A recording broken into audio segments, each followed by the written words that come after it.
बिस्मिल्लाहिर्रहमानिर्रहीम। अस्सलाम वालेकुम मेरे प्यारे बहन भी, कैसे हैं आप? उम्मीद है कि आप सब ठीक ठाक घर से खुश होंगे। जी तो शुक्र अल्हम्दुलिल्लाह, शुक्र है अल्लाह पाक का। हम बच्चों की कुछ शॉपिंग करके आए थे। तो ये है मुनीज़ा की जैकेट और ये वाली है दुआज़ेरा की। मुनीज़ा की मैंने दुआज़ेरा की मैंने इसलिए ऐसी नहीं ली क्योंकि दुआज़ेरा को ये बहुत अच्छी लग रही थी, मैंने उसे पहना के देखी थी। और मुनीज़ा के लिए ये वाली नहीं ली क्योंकि वो जो बटन तोड़ देती है, तो इसलिए। और ये वाला सूट दुआज़ेरा का, ये वाला सूट मुनीज़ा का,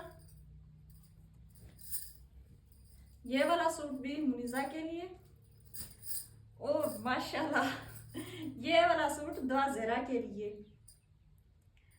हमारी वीडियो कैसी लगी आपको कमेंट्स में लाजमी बताना। हमारी वीडियोस को फॉलो, लाइक, सब्सक्राइब जरूर करना। अल्लाह पाक आप लोगों को खुश रखे, आबाद रखे, जहाँ भी रहें खुश रहें, आबाद रहें, हंसते रहें, मुस्कुराते रहें। आमीन।